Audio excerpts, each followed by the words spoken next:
Hello everybody, it's Dio from Firm But Fair Gaming bringing you another video. Enjoying all the videos and content we produce, don't forget to click on that subscribe button, click on that like button, and don't be afraid to share. Don't forget to click on the notification button, customize it however you want, but that way you're notified whenever we publish another video. Hello everyone, welcome to another Diablo 3 video here for season 27.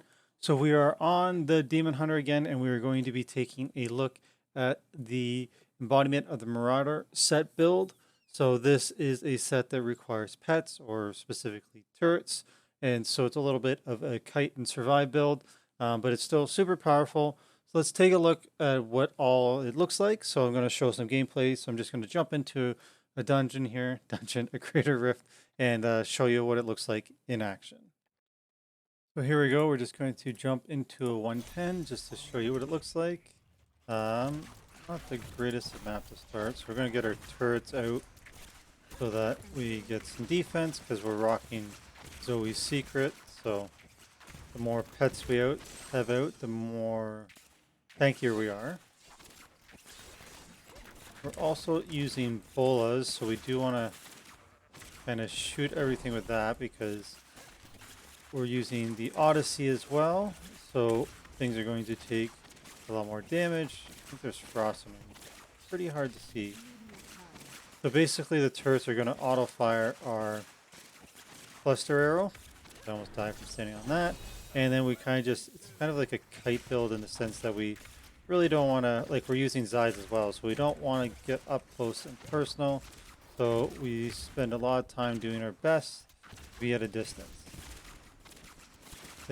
The turrets are going to shoot the cluster arrow by default, but they will still shoot when we shoot.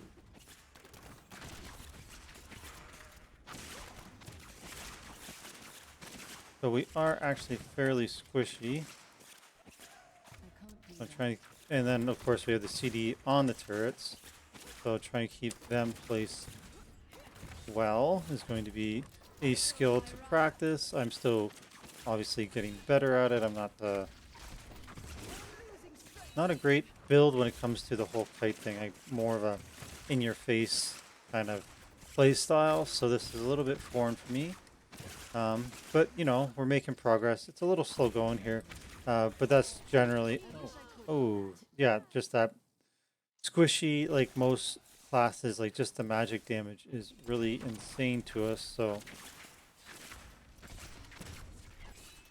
get another turret up. Yeah, just that magic damage is really, really bursty on us. I find Demon Hunters in general pretty squishy for the most part, unless it's a ZDH. There we go. Get that last one down before it gets me. Perfect.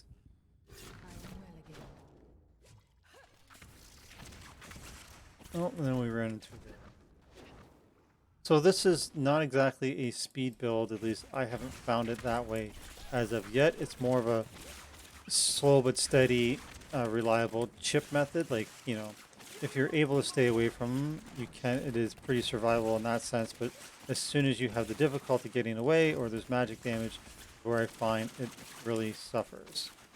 So I have my 5 turrets up, trying to stay within them as I can, shooting them with my bolas to apply or my entangling shot rather, to apply the buff from my Odyssey. I don't want to be up close like that. And then the cooldown, I need a little bit more cooldown reduction because having to wait that long for more turrets is a little bit frustrating. But, you know, it's just a beginner set. I'll be looking for perfected pieces as I go along. I didn't see that little guy there.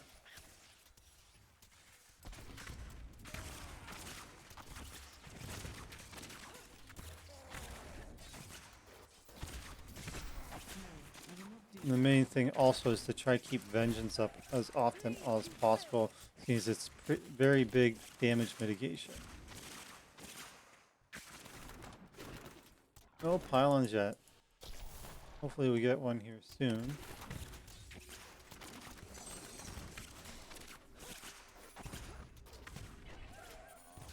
So setting that down. There's a blue in there somewhere. I didn't see what it was. I guess those little guys. So as soon as we get up in here, yeah, we do like, it does really decent damage once you get it set up. It's just the squishiness of it that takes a little bit of practice, which I need practice, as you can tell. So I want to go up that hill, but there should, yep, there we go. So now I'm going to set up my multiple turrets here before I go and pop this. Also, I can tag. No. So I got 3 turrets up, and just like that, they just one-tapped them. It's actually really good at the bursting down single target. Let's see how we do here. Of course, we have a power, so we should be doing quite well.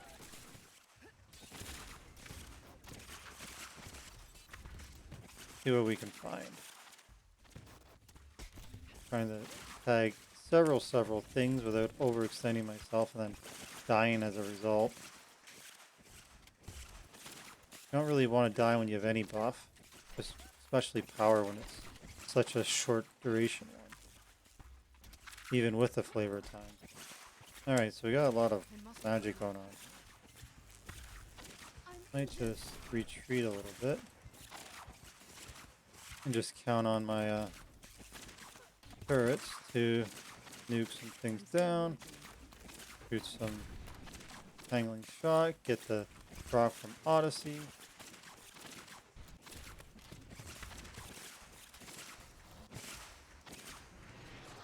That actually worked out pretty decent. Like at the start we were slowly progressing. I don't know why I just dove into them, but anyway. But now we're actually quite far ahead. Again, but this is all it is basically. Like we're just dancing around the outside as best we can, making sure to avoid as much magic as we can. Like, oh my goodness, that was a bad vault. Yep. Don't do that. That was a terrible vault doing that. A little bit of close quarters here. Let's see. Get our vengeance up again.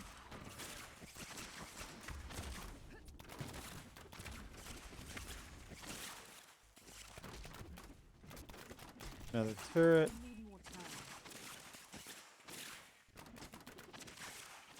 Get to range. Put up some more tangling shots. Did I get knocked back? And then fire away here. Oh, it was a jug even. Now we got that taken care of. So we did, like, I walked myself into trouble there by going that far forward. Get another turret up. Tangling shot. Oh.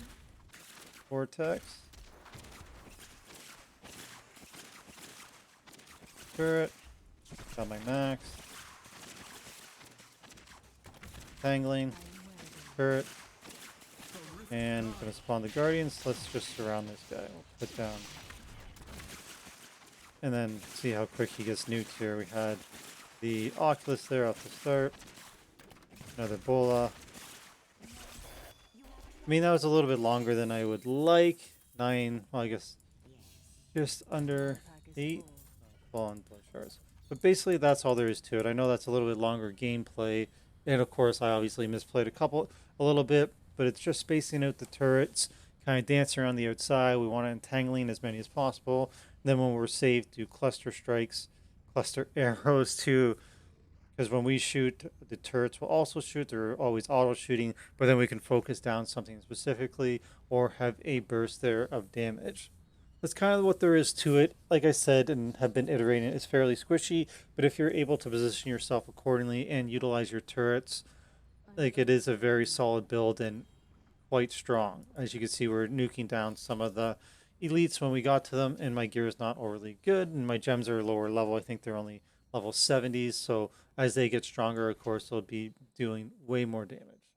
Anyways, I've rambled enough about that, and that took a little bit longer than what I wanted, so let's jump into the actual gear that we wear. All right, let's take a look at the items. That's not items, that was skills. Okay, so in this build, we are wearing the Ring of Royal Grandeur. So we only need 5 pieces for this set. So we're wearing the ring, so we can wear both the Marauders set here as well as the Captain Crimson set. So for this build, we're wearing the helm, shoulders, chest, hands, and feet. And then we're wearing the Captain Crimson's belt and pants. So that gives us the 6-piece for the Marauders and the 2-piece, or sorry, the 3-piece for the Captain Crimsons. So now the additional pieces that we're using to complete the build. So we're using a Squirt's neck. So of course, Squirt's is, while not taking damage, the damage dealt is increased by up to 100%, and damage taken is increased by up to 50%. So this is the stack down in the bottom left, which of course is why when we get going, if we're actually at 10 and we get hit, we take a ton of damage, and we're generally squishy. So we just have to be aware of that. We're also wearing on our bracers, we're wearing the Wraps of Clarity. So this is going to, so when we use our hatred generators to deal damage, we're going to get damage mitigation for 50 seconds. So like if I shoot, I guess you don't even need to deal damage. I don't know why I said that, just shoot it. So when we're shooting our entangling shot, we're getting the Wraps of Clarity buff there. You can see the toughness spike as well. For our jewelry or for the rings, we're wearing Restraint and Focus, so the Bastions of Will. So when we hit with a resource generating attack or hit with the resource spending, each one of those we get 50% for one and 50% for the others. So we're going to get 100% buff. I can't get that to proc in town, but basically when we hit with our bolas and then hit with our cluster arrow, we're going to be getting each the 2 buffs that we need for that 100% bonus. And then we're using the Bombardier's Rucksack, so we can have 2 additional sentries. And then our cluster arrows deal up to 200% more damage. So this is what helps us get up to 5, as well as one of the talents that we have are the passives. Then for our weapon, using Odyssey's End. So using this because of the additional damage, like ensnared enemies can take up to 150% more damage. And then also use the Sanctified It to get the additional apex here of firing cluster arrows no longer drops explosives. Instead, it concentrates explosive force into piercing rays of light. So use that as well to round out the build. I do want to add that there is, or you could use a Yangs if I can find one. So there are some where builds that will use the Yangs, because then of course you have the resource cost reduction from the Yangs. As you saw there, is running out of hatred a fair bit. So there is a build where you can use the Yangs if you want to complement as well. I was enjoying the extra, damage from the Odyssey's End, but you can use the Yangs if you want, if you prefer that, because the built-in resource cost reduction is pretty huge. For this build, the legendary gems that we're using, so we're using Bane of the Trap. So of course, Bane of the Trap is increased damage against enemies under the effects of control impairing effects. So that's like slows and stuns. Then you get X% increased damage. Then at rank 25, you get an aura that reduces the movement speed of enemies within 15 yards, thus proccing the benefit of the Bane of the Trap. We're also using Zai's Stone of Vengeance, so we're going to deal more damage based on our distance away. So we get a base damage increase, and then for every 10 yards between you and the enemy, it scales. So for instance, my rank 75, I get 10% at 10 yards and 50% at 50 yards. And then at rank 25, we have a 20% chance on hit to stun the enemy for 1 second. And then lastly, we're using Enforcer, which is the pet gem. So it increases the damage of your pets by a certain percent, which is our turrets. And then the rank 25, your pets take 90% less damage, which doesn't really matter because your turrets can't die anyway. For the cube, so to round it out, the cube here, we have Manticore. So this reduces the hatred cost of Cluster Arrow by 50% and increases its damage by 300. So giving it that extra wallop. And then we have Zoe's Secret in the armor. So we take 9% less damage for every companion you have active. So that's all the pets that we have around us, plus all of our sentries count as pets as well. And then lastly, we, as mentioned, we're using Ring of Royal Grandeur. So this, of course, is it reduces the number of items needed for set bonuses by 1, so that's why we can wear 5 of the Marauder and 2 of the Captain Crimson to get the 6-piece and the 3-piece bonuses respectively.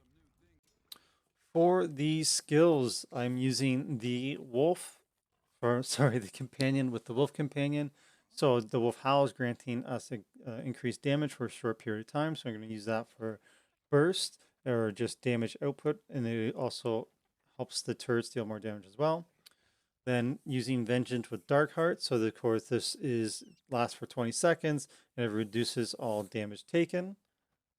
Now I'm using the Entangling Shot here with the Chain Gang. So again, that's because I'm using Odyssey's End. So this is my proc there to proc that for the increased damage. And then Chain Gang is just to slow them, which is going to work with some of my passives.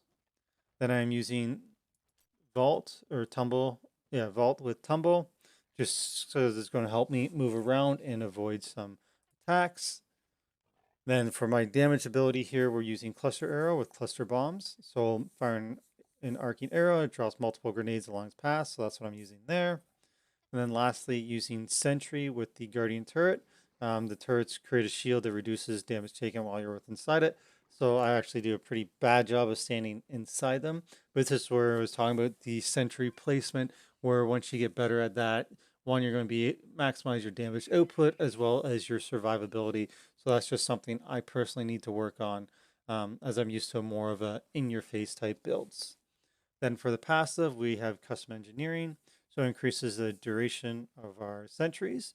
It also increases the maximum number of sentries that we can have. So increase the max to 3, but then our quiver, the Rutsack also gave us +2. That's how we got the 5. Also utilizing steady aim, so if there's no enemies within 10 yards, deal 20% more damage. That's where I'm like, you gotta stick to the outside and kind of kite around them. We're using numbing traps. So this is for the sentries. Anything they hit, the damage output of those monsters is reduced by 25% for 5 seconds. And then we're also using Call of the Week, which increases the damage against slowed or chilled enemies by 20%. So we're slowing them by the numbing traps as well as our chain gang. So that is going to also give us that bonus of 20%. If you're feeling particularly squishy, you could drop one of these to pick up your an additional second life if you want one for yourself plus your followers. So you kind of have 3 lives, but you do sacrifice a little bit of damage there. So this brings us to the end of the video. Thank you for sticking out with me. I know the gameplay was a little longer. I think it was like a 9-minute run. It's just sometimes when you need to get into those tight spaces, it's a little hard to set up the turrets, or turrets, I say turrets when they're sentries, efficiently. That and I need a little bit more practice on it, but I hope it gave you a sense of what the build is like and kind of how to position the sentries and play it with the dancing around the outside. Anyways, that's enough about that. This video is already long enough. So if you have any questions or comments about the video, please let me know below. I'll be happy to answer those. Or if you have any additional tips that other people may enjoy, definitely share those as well. As always, I appreciate likes, shares, and subscribe. So please click those buttons. And lastly, I will be streaming on Twitch more consistently. So I am streaming Thursdays and Saturdays. So please come by, check it out, hang out, run some keys together, and all that. So that's enough for me. This is going to wrap up the video. It's been long enough.